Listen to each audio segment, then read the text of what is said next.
Hey, what's going on guys, Tommy14 here, bringing you my part 2 of my F1 2050 Kimi Raikkonen return to form career mode. And if you missed last video, here's the results of the last race pretty much. As you can see, we are leading the championship with our teammate Sebastian Vettel down in 16th position.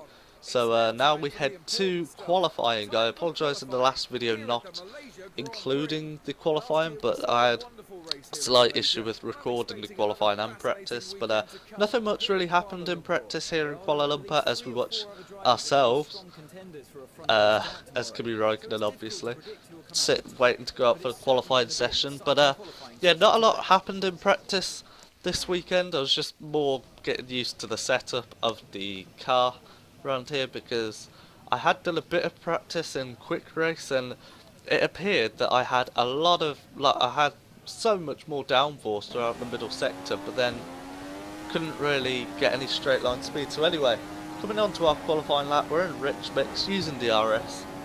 As you can see, we are currently in 4th place. We set a lap time good enough for 4th place. Sebastian Vettel, our teammate, behind us in 5th. So coming through the first corner now, getting a nice tight line. We bounce over the second curb there, not really cutting the corner, so that's good. Getting a good exit out of this corner is particularly vital for the first sector, because that is where you will lose the majority of your time. Braking in between the 100 metre board and the 50 metre board, getting a good exit out of here is also key. We slightly lose bad at the back end, but nothing too major. Now, that was the only way I could get a decent run through this corner, so I do apologise to anyone if they think that's corner cutting, but I didn't see it as that. Anyway, coming through now, 4th gear. It's good to get, it's mostly about mid-corner speed and exits on this circuit. This corner, again, vital for an exit. As you can see, we do get the back end out a bit. Our teammate Sebastian Vettel has actually bumped up to 3rd place. So we do need to get in a decent lap here. Running a bit wide in 4th gear there, as now we're coming towards the end of the lap. Coming to the penultimate corner to the penultimate straight.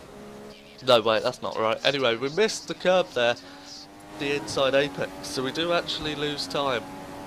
This is where I was losing the majority of my time throughout qualifying. As you can see, we're not even hitting 200 mile an hour, so that was a bit cause for concern. Getting a nice line through the final corner, good drive out of the corner. Where is this lap going to place us? Are we going to beat our teammate? Yes we do, we're in 3rd place, a 1:38 I want to say. So yeah, we're just watching the timing screens now, and as you can see, Sebastian Vettel is 6/10 quicker than us in that final sector, so we're not quite sure how we're losing that time. As you can see, his speed trap's 201 second quickest, but on the actual main straight we were quicker than that, so I'm not quite sure why we lose so much time. But anyway, he's coming to the line now, he's stuck behind a Lotus, but that has pushed him up to 3rd place, so he's a full second faster than us in the final sector. And I was going to try and go out, but I couldn't really improve. As you can see there, we were faster than him in both the 1st and 2nd sector, but that last sector, all of a sudden he was just 1 second quicker, which the last sector is really only 2 corners and 2 straights. So I thought we'd just skip. He was only half a second ahead, so it's not too bad. It was exactly half a second ahead, so not too bad for a track that I don't particularly like. Anyway, let's skip to the race. Good afternoon and welcome from Sepang for what is going to be a fascinating race. It's the Malaysia Grand Prix. On pole today is Lewis Hamilton. The Mercedes was dominant during qualifying, and with the power unit advantage, well, you just can't see anybody challenging for that race win today. When we spoke to him earlier, he felt that this was a great opportunity to go on and win, but he knows he still has plenty of work to do. Anything can happen in the race, so you have to keep your feet on the ground until you take the checkered flag. How does Nico Rosberg go about finding the time he was lacking at the end of qualifying in today's race? Well, he's got to stay within touching distance of the lead during the first stint and then look to capitalise as the car becomes lighter and the tyre degradation eases.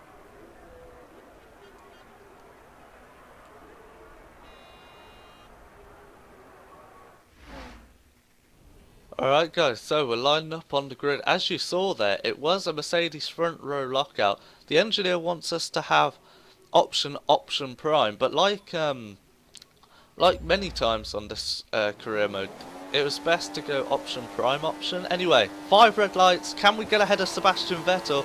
Away we go. Yet again, we get a bad start. I really need to sort out the bad.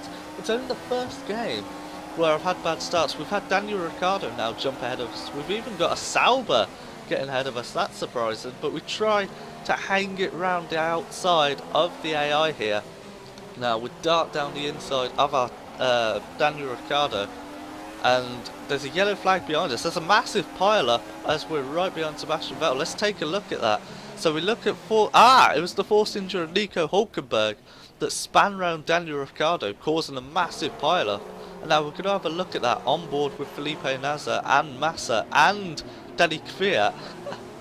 And yeah, just absolutely mental behind me. Anyway, we've got a battle going ahead. Sebastian Vettel, Nico Rosberg challenging for second place. I'm trying to get past either of them for the podium spot, but yeah, they just managed to turn into the corner just as it was too late for me to make an inside lunge anywhere there. So this is the sector where really I'm quicker than both Sebastian and Nico, and in fact Lewis. So really I need to pull off a move, preferably down this corner now, because I've got no other chance. That was our opportunity, and well, we didn't take it because we feared we'd take out our teammate again. And after the Australian Grand Prix, if you haven't seen that already, yeah, we may have taken out Sebastian Vettel in the race, but we'll gloss over that.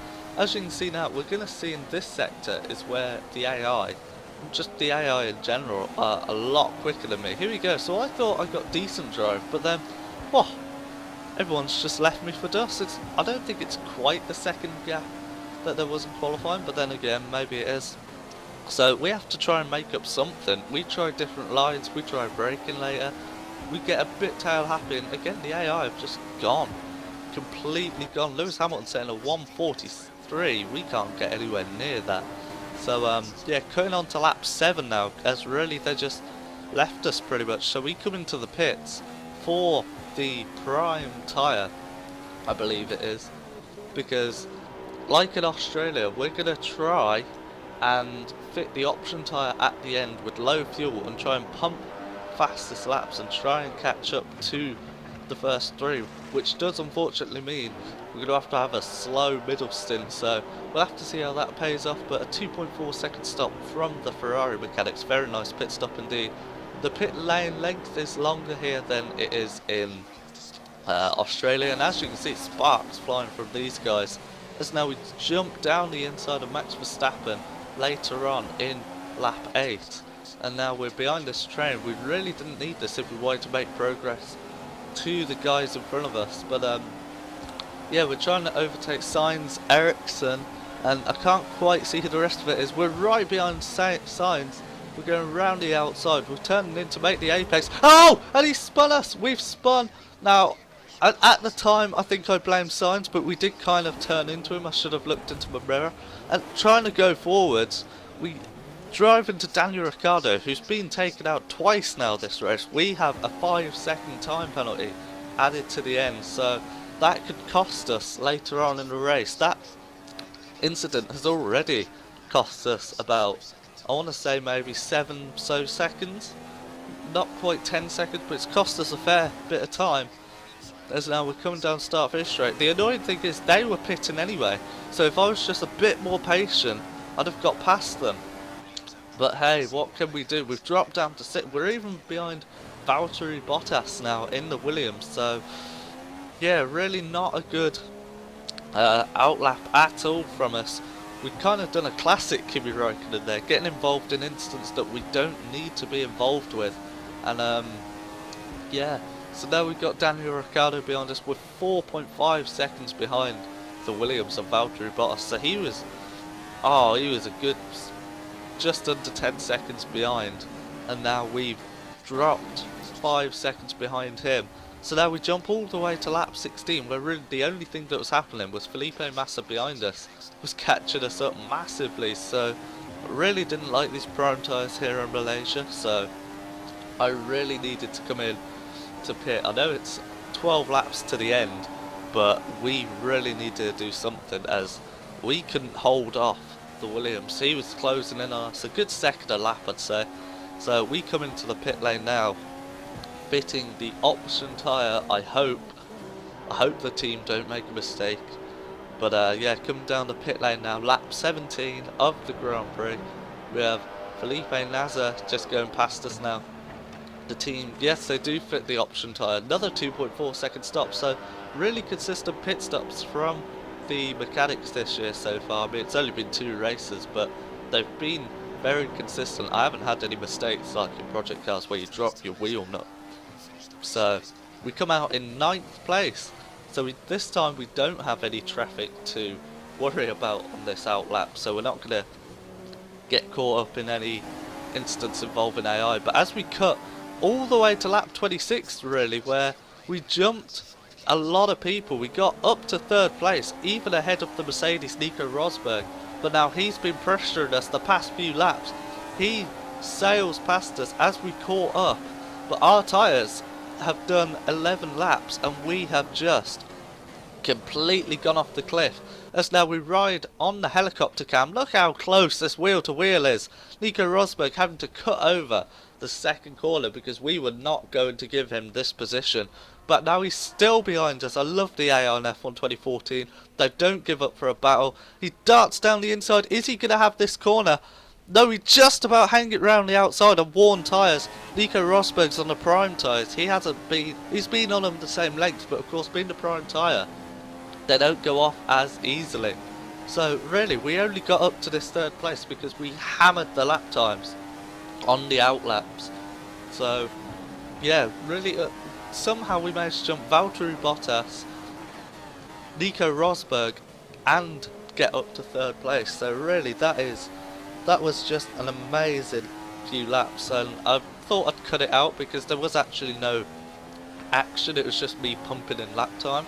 Still didn't get the fastest lap, I don't think. So yeah, Lewis Hamilton really on the charge here. But Nico Rosberg is the Mercedes we have to focus on, who's now right behind us coming into this final corner. I was trying like a park the bus thing, braking in the middle of that corner, but that didn't help at all. We're gonna squeeze him to that wall. Oh, bloody hell, he's not going to be happy about that. If that was Michael Schumacher at Hungary, like it was, we had the penalty, and yet again we bloody hell, we squeeze him off the track there.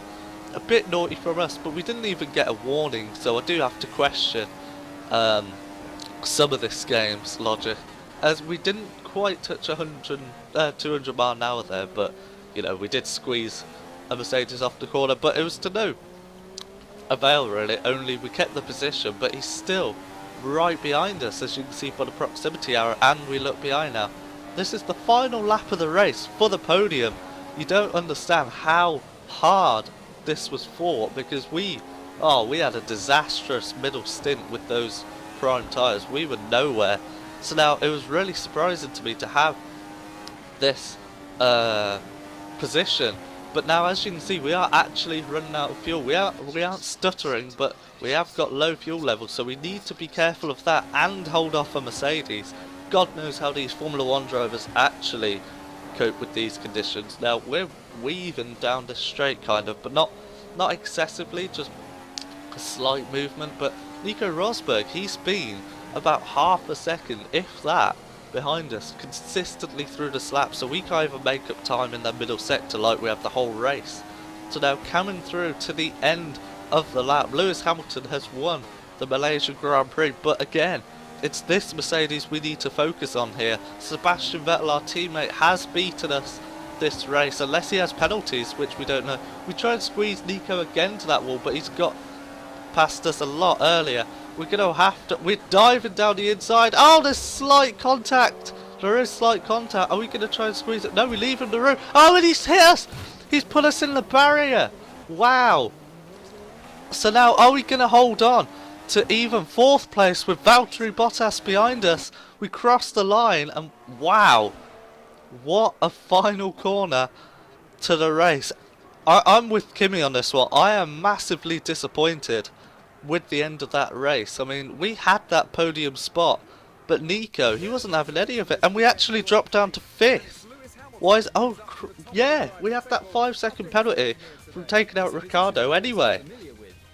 And then Nico Rosberg had a 10-second penalty for 2 incidents. One of them had to include me at the end. So Valtteri Bottas actually gets the final podium. So yeah, we only get 10 points from that race. So a little disappointed, but actually that's where we were for most of the race. So it's not too bad. Just going through the standings now. But wow, unbelievable. We've lost out on 4th place, what could have been. And now here's the Drivers' Championship. We're actually only 5 points behind Lewis Hamilton. And there's the Constructors. We are 17 points behind Mercedes. But if you enjoyed that, please subscribe and like. Until next time, take care.